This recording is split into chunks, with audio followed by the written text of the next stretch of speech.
Good afternoon, everyone. Thank you for joining the special edition of the Fielding School's Continuing the Conversation webinar.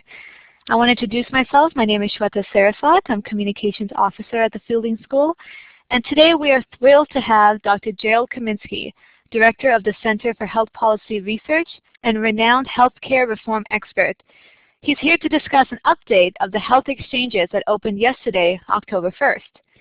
As you know, yesterday marked the day where millions of uninsured Americans were able to sign up for subsidized health insurance plans via online exchanges. And Covered California estimates that nearly 1.4 million Californians will sign up in 2014. However, these exchanges do not come without challenges.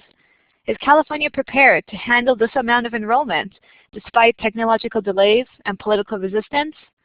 Dr. Kominski will discuss the results of the October 1st opening day and what to expect for the California Health Exchange in 2014. All right, Dr. Kominski, let's get started. Shweta, thank you very much. It's my pleasure to be here today to talk with you on what is a historic opening to the health insurance exchange in California and across the country. What I'd like to do in my talk today is, as Shweta mentioned, talk a little bit about what's happened already in California and what's going to be happening over the next 3 to 6 months as open enrollment season continues in this first year of the implementation of the Affordable Care Act.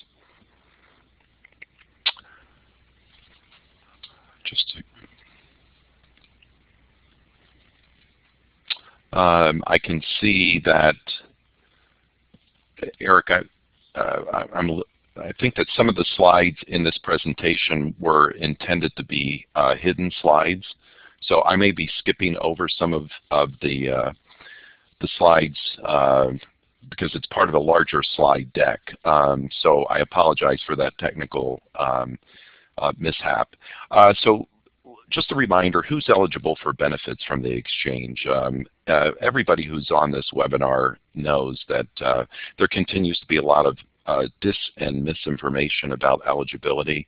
The bottom line is that most Americans and most Californians are not eligible for benefits.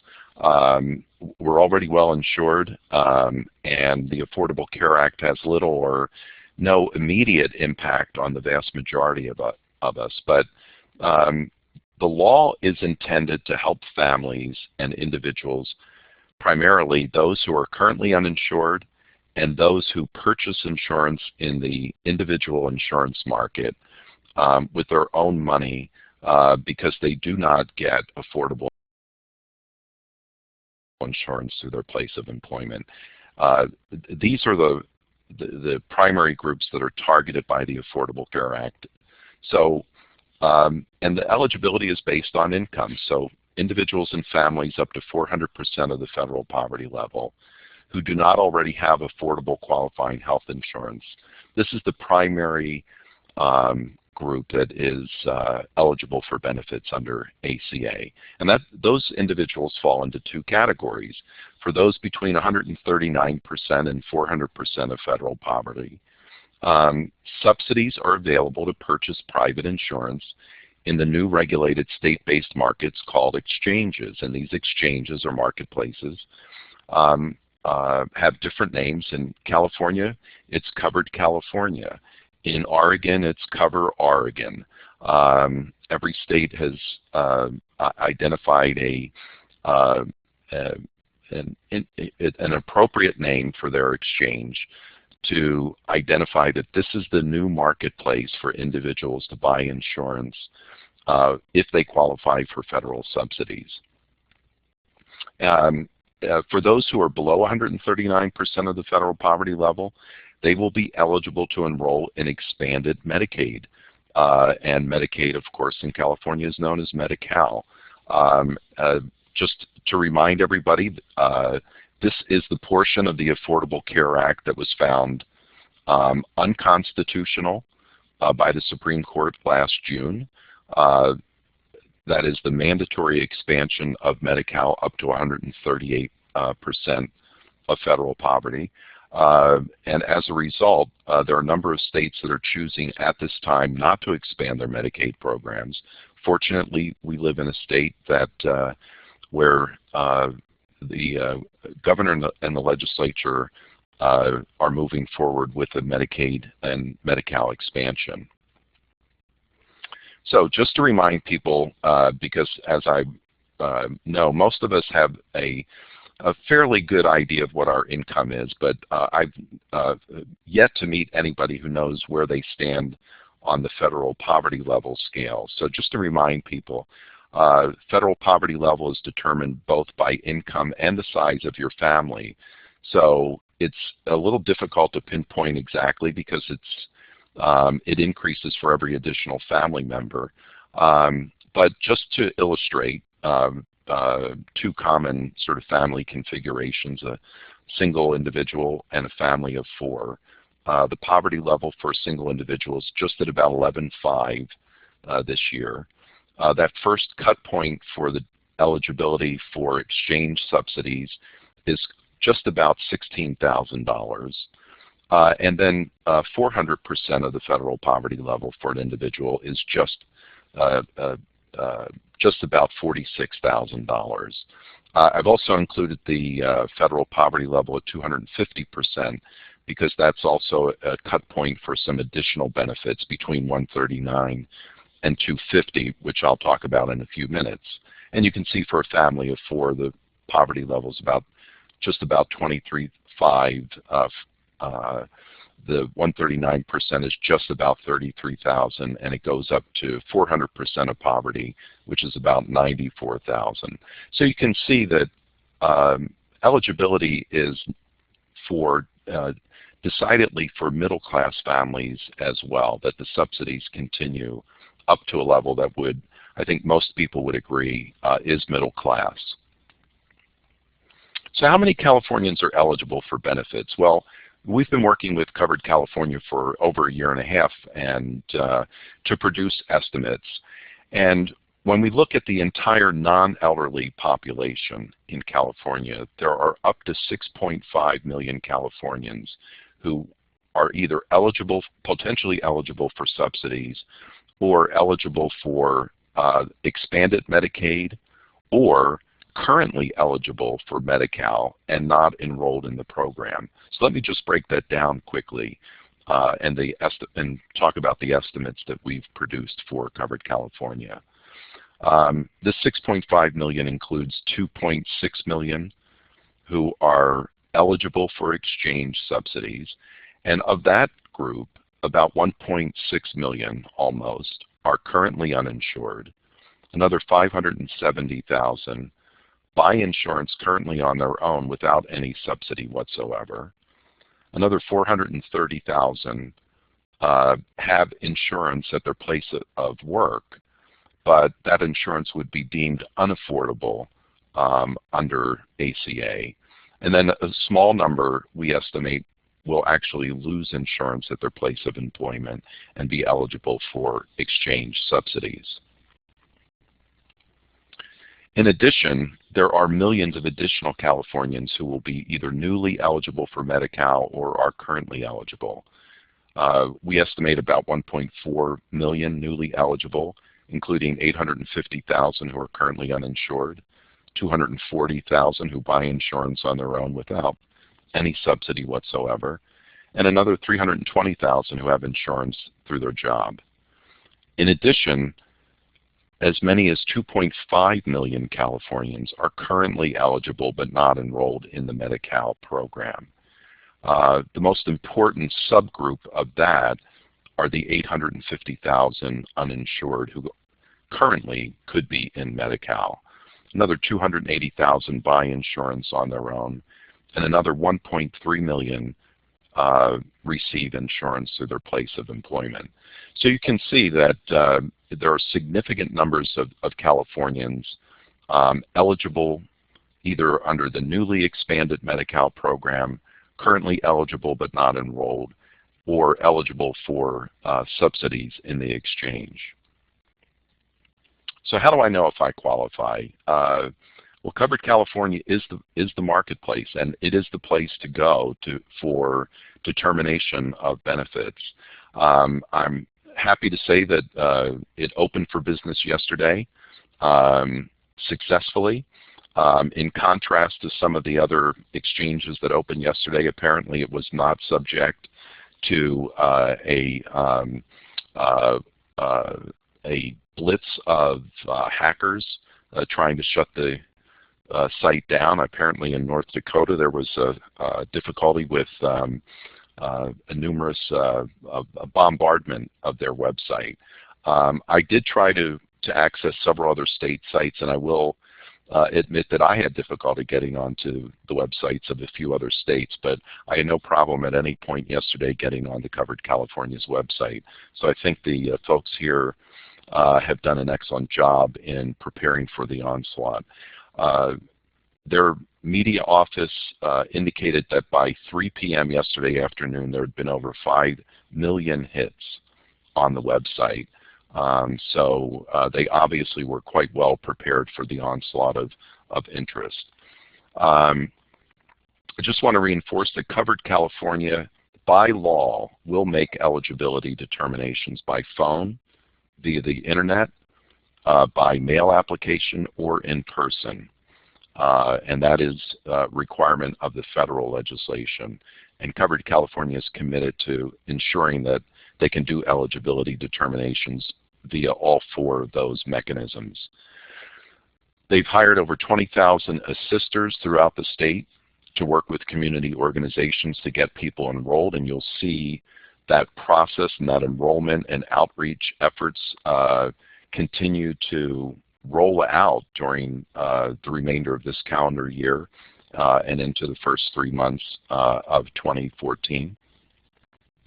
And they will determine, and this is important, Covered California, because of its no wrong door policy, will determine if an individual is eligible for a subsidy or if they're eligible for Medi-Cal. And if they are eligible for Medi-Cal, they will make sure that they do a handoff to an appropriate enrollment counselor or agent for the Medi-Cal program. They will not simply tell you to go there on your own. They will facilitate the transfer of your information and your phone call to an appropriate Medi-Cal enrollment agent. So here's the website, and unfortunately I did not have a chance to update this, but this is no longer, the homepage doesn't look like this. So it has been changed somewhat, but this is basically up until about 24 hours ago, or 48 hours ago, what the website at Covered California looked like. And it's essentially the same. They just have spruced it up a little bit, and the same information is available there. But this is where you go, coveredca.com, to get information, and the website is down here in the corner. What kinds of insurance is Covered California selling? Well, this is a bit of a refresher for those of you who've seen other presentations by me over the course of the last few years, but all of the policies sold by Covered California have to include essential health benefits, which I'll define in just a moment on the next slide. All the policies have to have limits on out-of-pocket spending to limit liability on the part of policyholders. They have to provide no-cost coverage for preventive services. They must provide, or eliminate, I should say, annual limits and lifetime dollar limits on benefits. So these policies cannot provide either an annual or lifetime cap. Their premiums can be based only on age, geographic area, and family size. Most importantly, policies can no longer charge you, or insurers can no longer charge you more for pre-existing conditions. And then finally, all of the policies sold by Covered California have to be one of 4 approved metal tiers of coverage. So what are the essential health benefits? Well, these are the 10 categories. This is laid out in the federal legislation. One of the conditions of the Affordable Care Act is that states were allowed to select a benchmark plan that was offered in the state that included these 10 essential benefits. In California, that benchmark plan was the Kaiser Small Group 30 plan, and the benefits offered by that plan were established the benchmark. And you can see that when you look at these benefits, certainly ambulatory care, emergency services, hospitalization commonly provided by most insurance policies. Maternity and newborn care, until recently, California insurers were allowed not to provide this coverage, but that's no longer the case. Mental health and substance abuse is a benefit that was not necessarily offered by all insurers, but must be offered by those policies being sold in the exchange. Prescription drugs, rehabilitation, lab services. When we get to the bottom of the list, prevention and wellness services and pediatric services, not necessarily commonly provided in the insurance market today. So I think the bottom line about the essential health benefits is that they represent a comprehensive set of benefits, and the intention of the legislation was to make the small group and individual insurance markets more comparable in terms of the benefits to what is commonly available in the large group market. So here is a slide from Covered California, just illustrating in the most sort of general way the 4 levels, the 4 metal tiers that are being offered by Covered California. And the bronze, silver, gold, and platinum designations, remember, are based on the actuarial value of the plans. So the idea is that the bronze plan has an actuarial value of 60%, which means that on average, the premiums will cover 60% of the covered benefits of a bronze plan, and out-of-pocket payments will cover the remaining 40%. And you can see that the way that that's achieved is by providing a very high deductible, total of $5,000, and high copayments once you reach that deductible, up to a maximum out-of-pocket limit of $6,350 a year for an individual, or $12,700 for a family. And as you sort of step up in the tiers, going to the platinum plan has an actuarial value of 90%, which means that the premiums will cover a much larger portion of the expenses, and out-of-pocket payments as a result are significantly lower. So there is no deductible under the platinum plans. Co-payments are more limited relative to the other levels, and the out-of-pocket maximum on an annual basis is lower for both individuals and families in order to reach that 90% actuarial value. So the point that I want to emphasize is that these 4 metal tiers allow individual choice and a trade-off between paying less in monthly premiums and more out-of-pocket when you use healthcare versus paying more upfront but then paying less when you actually use healthcare services. But the other thing that I want to remind everybody in the audience is that all of these metal tiers have the same essential health benefits. So the underlying benefits are the same. What varies is the amount of copayments and the portion of total costs covered by premiums.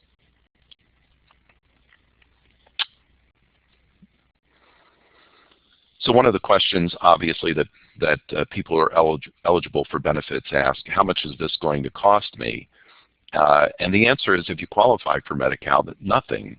Medi-Cal will continue to be free for those who are eligible below 139% of poverty. For people who qualify for exchange subsidies between 139 and 400%, Your monthly premium depends on where you fall on the income scale between those two cut points. And it's a sliding scale that begins at 2% of income down to 100%. And there's a small group of individuals who would qualify below 139% for subsidies. But the sliding scale starts from 2% of income and then gradually increases up to 9.5% of income as you get to 400% of the federal poverty level. Of course, individuals above 400% of poverty are eligible to buy insurance in the exchange with their own money, but of course they will pay the full premium cost. There is no subsidy available. And the only qualification to that last statement is that unfortunately undocumented individuals are not eligible either for subsidies or to buy insurance in the exchange, even with paying the full cost on their own. The federal subsidy that is provided is based on the cost of the lowest, the second lowest silver plan in your market area. So the point is that subsidy is based on regional differences. It's not the same throughout California. It varies across the 19 market areas in the state. And the subsidy allows you to make choices. It's a fixed amount, but if you decide to buy a platinum plan, of course you would be spending more. If you buy a silver plan or a bronze plan, the subsidy will cover more of the cost of the total premium. For individuals who are below 250% of poverty, if they buy a silver plan, they will receive an additional subsidy that lowers the copayments and deductible. So there's a real strong financial incentive if you're between 139 and 250% of poverty to buy a silver plan, because your out-of-pocket costs go down even further.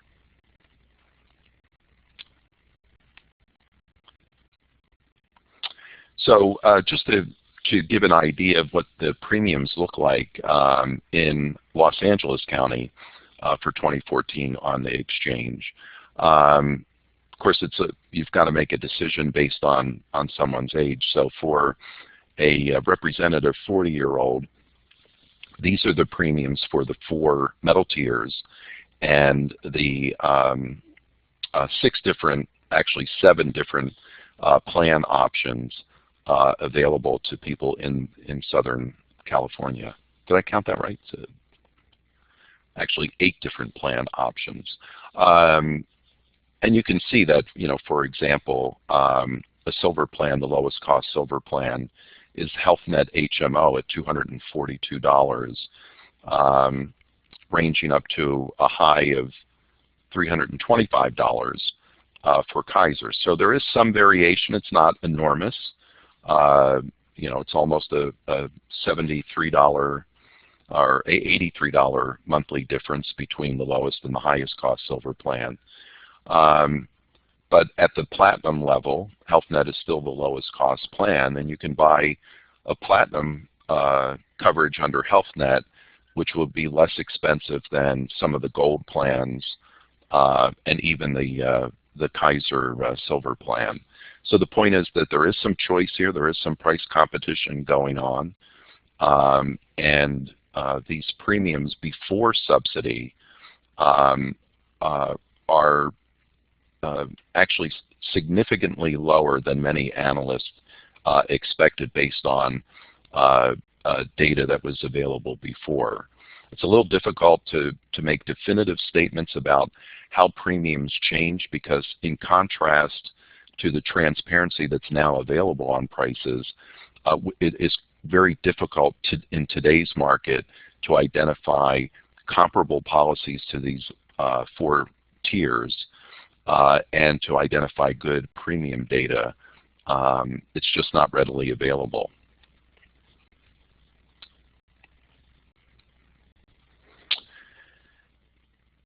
Part of the misinformation and continued ongoing confusion about the Affordable Care Act and Obamacare is, what if I'm already insured? A lot of people think that they're affected by this law because they hear it on the news. And depending on where you get your news, you may be being told that you're going to lose your health insurance, or you're going to be affected in some adverse way by the Affordable Care Act. The bottom line is that, as I said at the beginning of the presentation, most Californians, most Americans are not affected by the Affordable Care Act.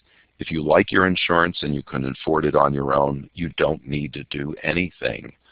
And the bottom line is that most of us get our insurance through our place of employment, so we're not being required to do anything.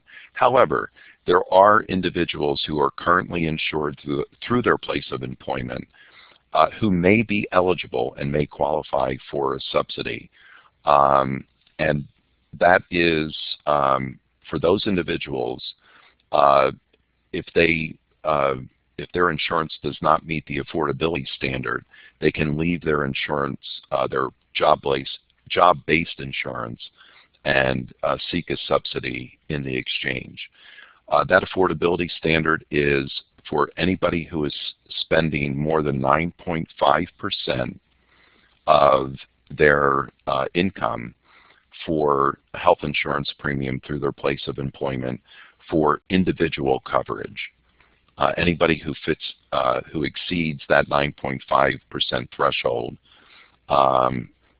can qualify for a subsidy through the exchange. And of course, individuals who currently do not have insurance through a job but buy it on their own in the individual market certainly may qualify and are likely to qualify for a subsidy, and should definitely go to Covered California to determine whether or not they're eligible for a subsidy next year to buy insurance that they're currently paying for 100% on their own. Another source of confusion is, what about the Medicare population? We've got over 5 million Medicare beneficiaries in California, over 52 million Medicare beneficiaries nationally. Medicare is not affected. If you have Medicare, you have qualified insurance. You do not need to do anything. But the ACA does affect Medicare beneficiaries in some more limited ways. Probably the biggest impact are for those beneficiaries with Part D prescription drug benefit. Those individuals will have lower expenses if they fall into the donut hole. The donut hole is being eliminated, but the phase out of the donut hole in Part D benefits is a 10-year process, so it's slowly being eliminated over the course of, we're 2 years into that elimination. By I think it's 2022, it will be totally gone. The other possible impact for Medicare beneficiaries are those who are in Medicare Advantage plans, and that's also known as Medicare Part C. And this is a large population nationally. It's almost a quarter of Medicare beneficiaries nationally, but it's in California even a higher percentage. It's close to 40%. Medicare Advantage plans have received subsidies from the federal government for the last, approximately for the last decade, to encourage beneficiaries to enroll in managed care. The thought being that managed care plans do a better job of controlling cost. And so Congress has encouraged enrollment in Medicare Advantage plans, and paid plans are basically a premium. And plans can either return these extra payments, or they can provide additional benefits above and beyond what are required Medicare benefits. And for example, routine eye exams or eyeglasses are common additional benefits provided by Medicare Advantage plans. These extra payments are going to be phased out, and this is really an equity issue, because traditional Medicare beneficiaries do not get these additional benefits for free.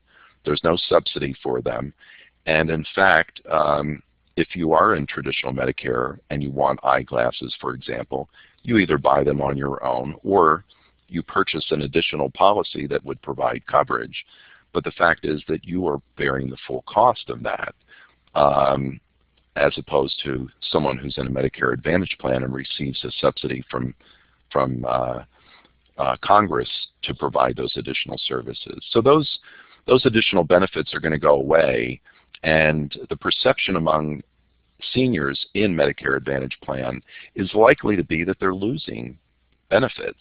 And it's quite clear that there will be groups trying to exploit that concern, but these are not Medicare covered services. They are non-Medicare benefits that are going to be eliminated or no longer subsidized by Congress.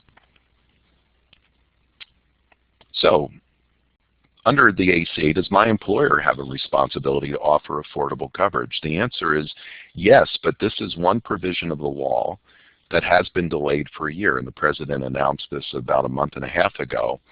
A delay in what's known commonly as the employer mandate to January 1st of 2015.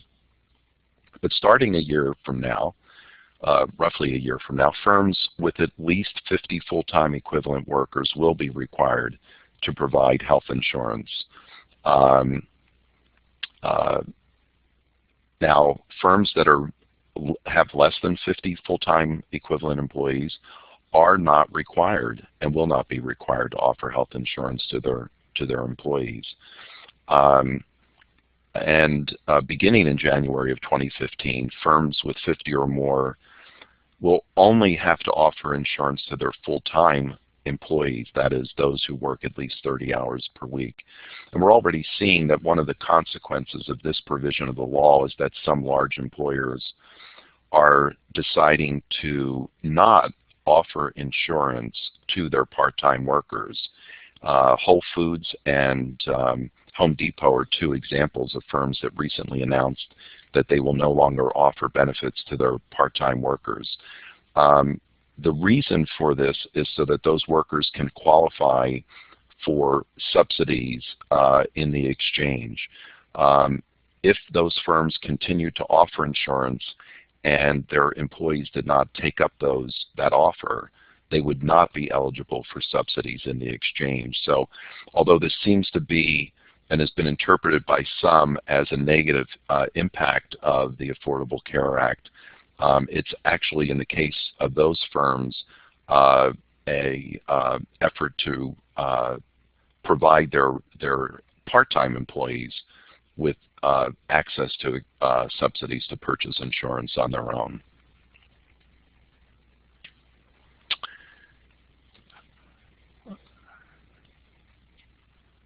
So what if I'm a die-hard conservative and I just feel that I'm sorry, that's the wrong slide. So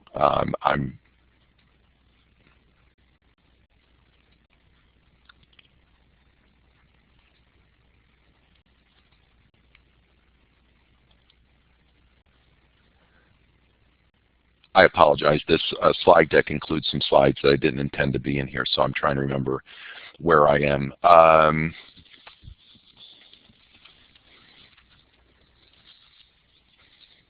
So in terms of what if I still find insurance to be unaffordable, what can I do? I've already mentioned that the undocumented won't qualify for exchange subsidies or Medi-Cal, so that is a social issue that Congress will or the state will need to address separately. And obviously with immigration reform there is a timetable for eligibility, but it's an extremely long timetable. So for the time being, the undocumented are going to be unfortunately not benefiting from the Affordable Care Act. We estimate here at UCLA that people who qualify for exchange subsidies are likely, some people will remain uninsured because they can't afford the premiums.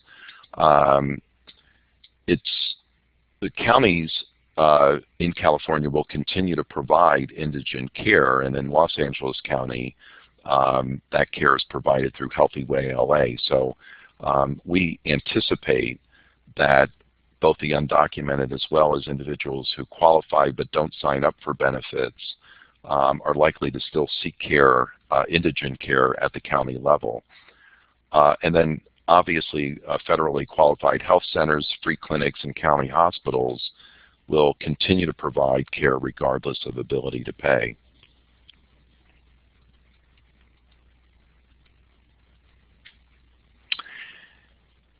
This was the slide that I thought I would have gotten to earlier. So what if I just don't want to buy insurance, either as a matter of principle or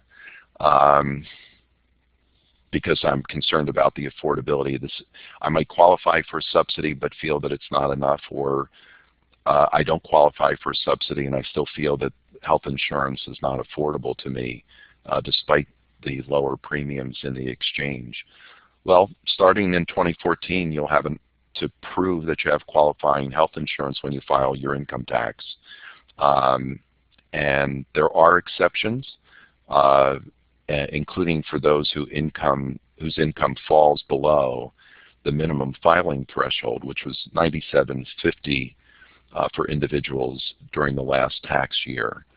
But if you remain uninsured and you're not exempt, you'll have to pay a tax starting next year of $95 a person, and that increases to $695 a person by 2016. And family limits will be somewhat larger. The family limit is $285 or 1% of family income, whichever is greater, starting next year, or $2,085 or 2.5% of income in 2016.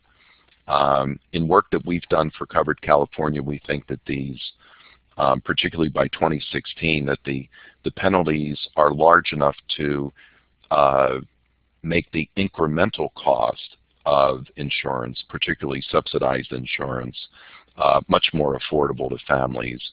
And so we think that by 2016, these penalties will be driving more people into the insurance market.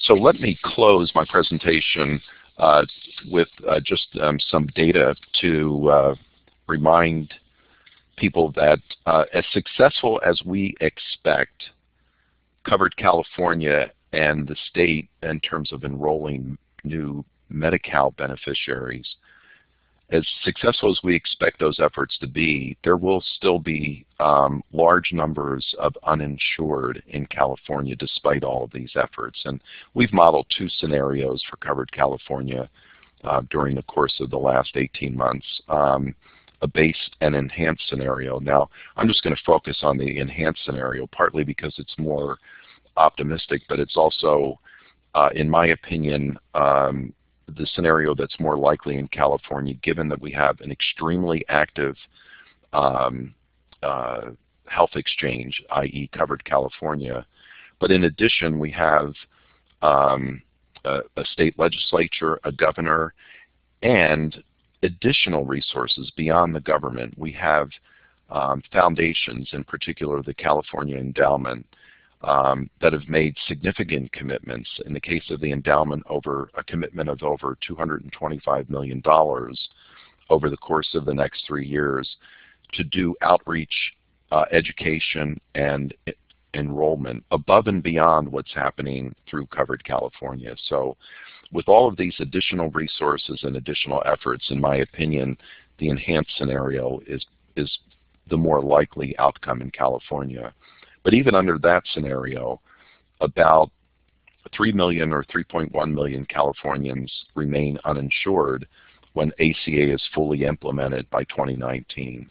And that includes about 1 million undocumented residents, about 900,000 Californians who don't qualify for subsidies because their income is too high, and another 37% who are eligible either for exchange subsidies or for Medi-Cal who are not enrolled.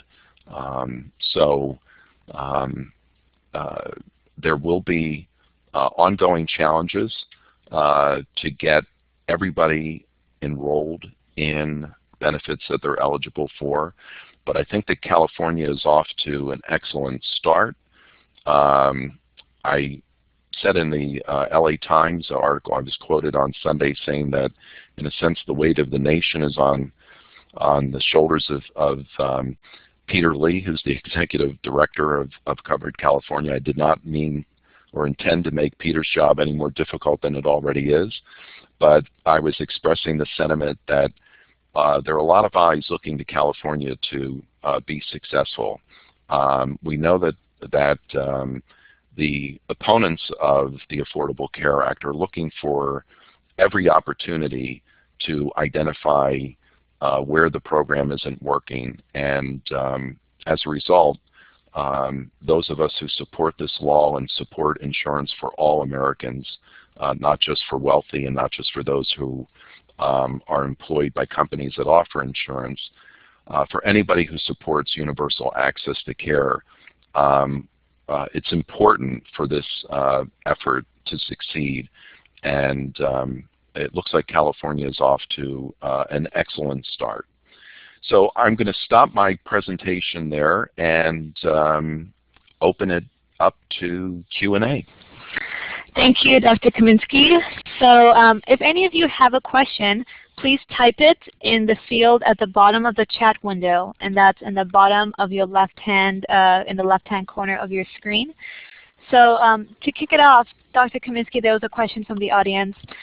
What about employees who would prefer Medicare but whose spouses or dependents don't qualify for Medicare? Can they obtain individual coverage under the exchange without subsidy? And this is assuming that the employee and beneficiary is above the threshold for subsidies. All right, so Shweta, I'm confused by the question. I'm not seeing it, and you said Medicare, but did you mean Medicaid? What was written in the question was Medicare.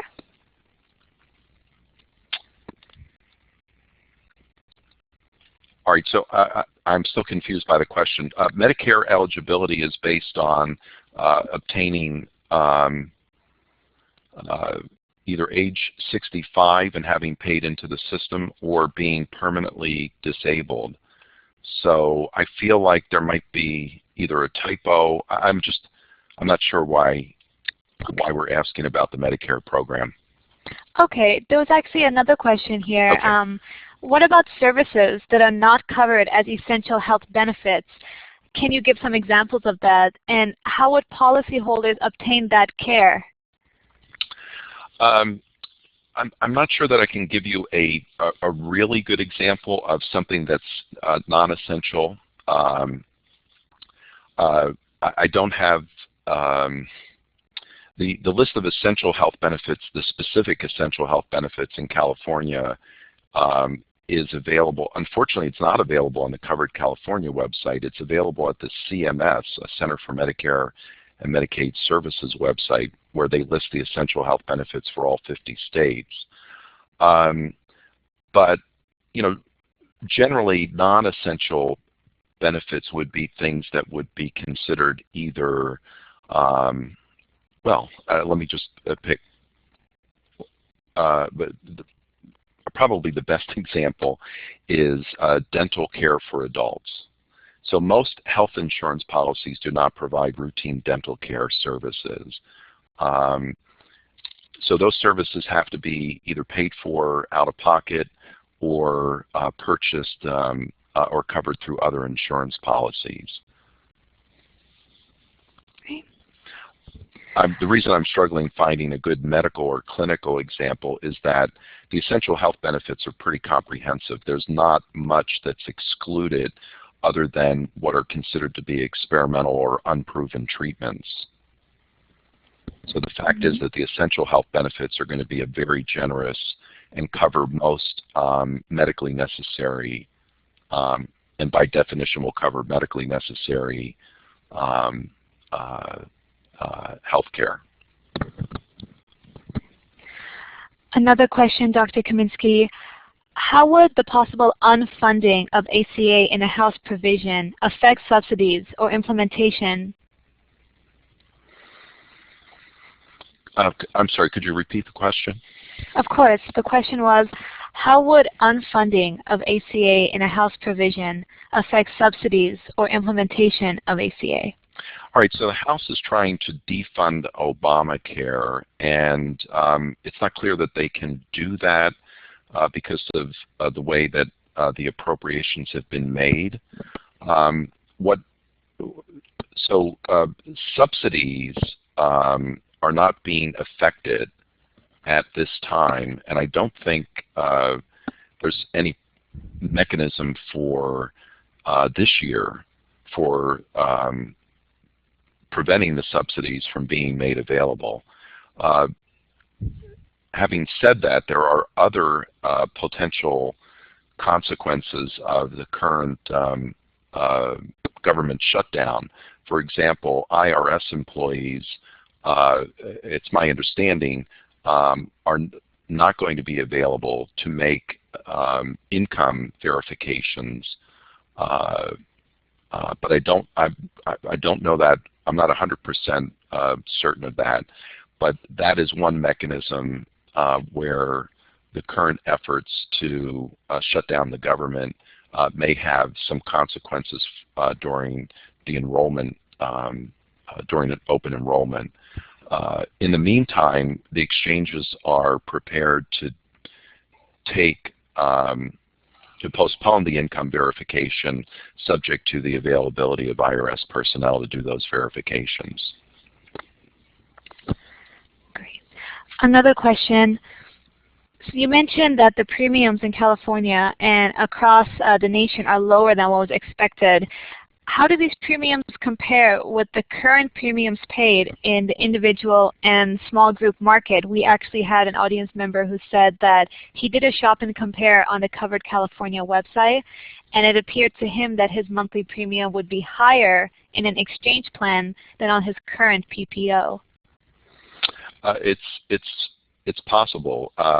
The consulting firm Milliman did a report for Covered California earlier in the year that indicated that as many as 25% of people who are currently in the private insurance market buying insurance on their own might find higher premiums in the exchange depending on their personal circumstances. So I wish that I could say that across the board everybody is going to be better off, but the fact is that the reality is that some people will be worse off in the private insurance market for a variety of reasons, including the current market is able to screen and avoid high-risk patients. So that artificially keeps premiums down lower than they might otherwise be in the current private market because of the ability of insurers to medically underwrite and, in a sense, select a more favorable risk profile. That does keep premiums down, but it means that when you open the doors and allow everybody to enroll, some people will be worse off. Another question was, if an employer offers affordable coverage to the employee only, but the family coverage is not affordable, are they eligible for a subsidy? Will the children and spouse be eligible for Medi-Cal or CHIP, or will they have to pay full price in the exchange? So the answer is they are not eligible for a subsidy, and we consider this to be a flaw or glitch in the law. It's something that we have worked with colleagues at Berkeley to produce an impact report for the Treasury Department suggesting that this is an unfair provision of the law because if the family coverage is more than 9.5% of income, it doesn't matter. It's only individual coverage. So in that case, the choice of the family is either to accept coverage through the place of employment for the entire family and pay more than 9.5%, or for the family to the other family members to seek coverage in the exchange, but they would not qualify or be eligible for a subsidy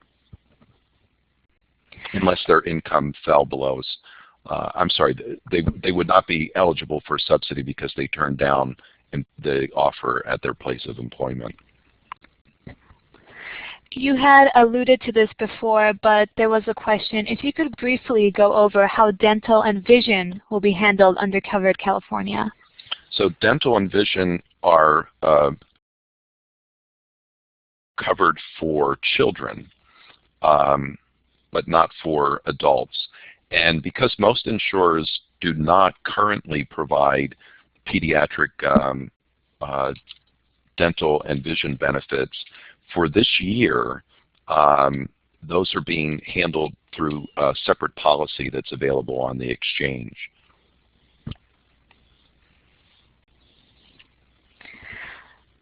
You had mentioned that employers like Home Depot and Whole Foods are cutting back employee hours so that employees can qualify for ACA benefits.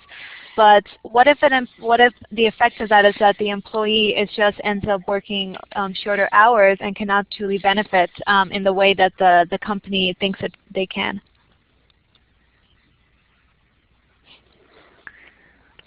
I'm sorry, could you just summarize that once more?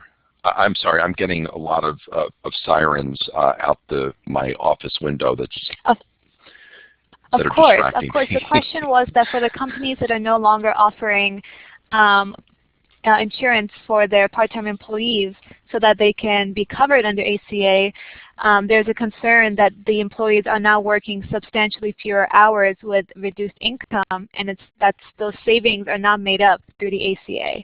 Yeah, so here's the issue, I think, from an employment perspective.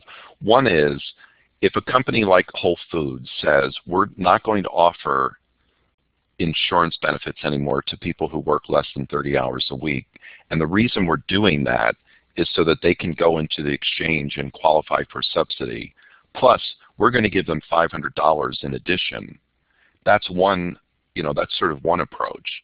Another approach is for companies to start making their full-time workers part-time in order to avoid having to offer them health insurance benefits. And unfortunately, there are some reports of that happening, and there will be, no doubt, across the country, employers who, now that there are firm rules for coverage, employers who will try to avoid providing health benefits by reducing their workforce to more, their full-time workforce to more part-time. I think that's an unfortunate negative consequence, a potential negative consequence, and one that will occur. We estimate in California that that's going to be a relatively small effect, but it is going to happen, and it will get tremendous publicity in the conservative press and among conservative politicians as one of the damaging consequences of the Affordable Care Act. On balance, this is not going to happen on a large scale, but it will happen. There's almost certainly will be some firms that use this opportunity to shortchange their employees. Another question is, without out-of-pocket payments or deductibles, what is going to prevent providers from taking advantage of the system and providing unnecessary treatments such as frequent office visits and tests? Okay, so the initial part of the question was without co-payments and deductibles. And so all of the exchange policies that we talked about and that I showed in the slide have co-payments. Not all of them have deductibles. But the basic premise of the question is, what is there to prevent physicians or medical professionals from basically over-providing services to insured patients? The answer is, essentially there is nothing explicitly to prevent physicians or providers from over-prescribing or over-treating patients, but that is a general issue in our healthcare system and is not unique by any means to the exchange or to the Affordable Care Act. To the extent that the Affordable Care Act increases the number of people with insurance, it adds to an already existing problem.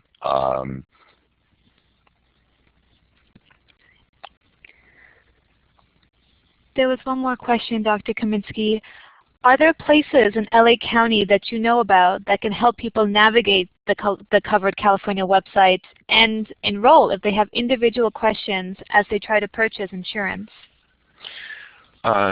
There are a number of organizations, there are a number of community organizations, federally qualified health centers. Most community clinics are prepared to help with education, outreach, and enrollment, and to point people. In addition, I mentioned that the Covered California has hired over 20,000 assisters.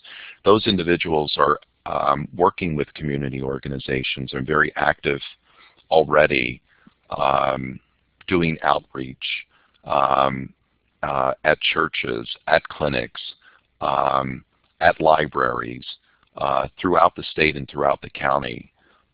In addition, it's my understanding that Los Angeles County will be making this information available in their clinics as well. So there are a lot of activities underway, and a lot of resources and a lot of effort being put into reaching out to communities that have historically been without insurance, and are still, based on all the information we have, still not clear on whether they qualify for this new program and how it might benefit them. So there's still a lot of work to do.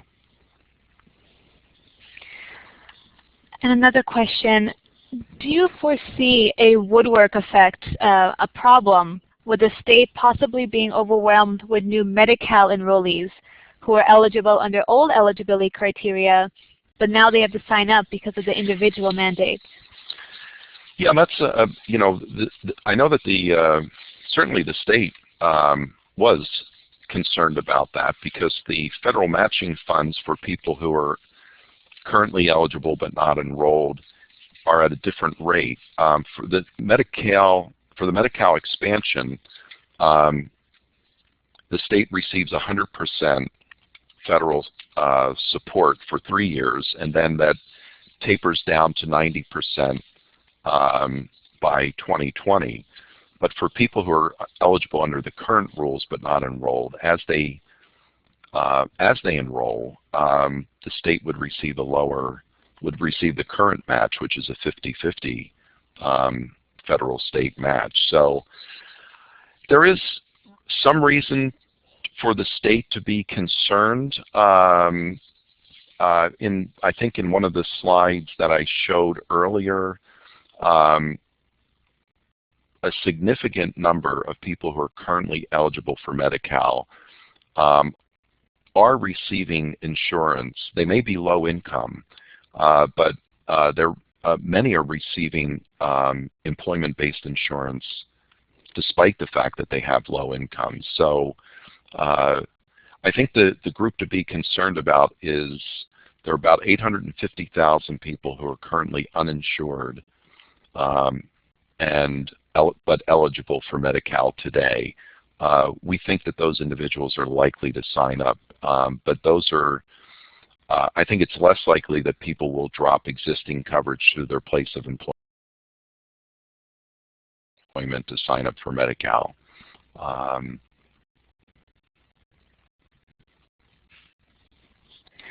All right. It looks like we need to wrap up our Q&A session, but thank you so much for joining us, Dr. Kominski. If any of you have missed Thank you our so previous... much. It's my pleasure. Thank you. If you have missed our previous webinars, you can see them at the Fielding School of Public Health website, and that's ph.ucla.edu. They are all archived there. And please join us next week for another webinar on October 9th. This will be with Health Policy and Management Chair, Dr. Frederick Zimmerman, as he continues the conversation on improving health and social outcomes in LA County. You can also find us on Facebook and Twitter for more from the Fielding School of Public Health. Thank you, everyone.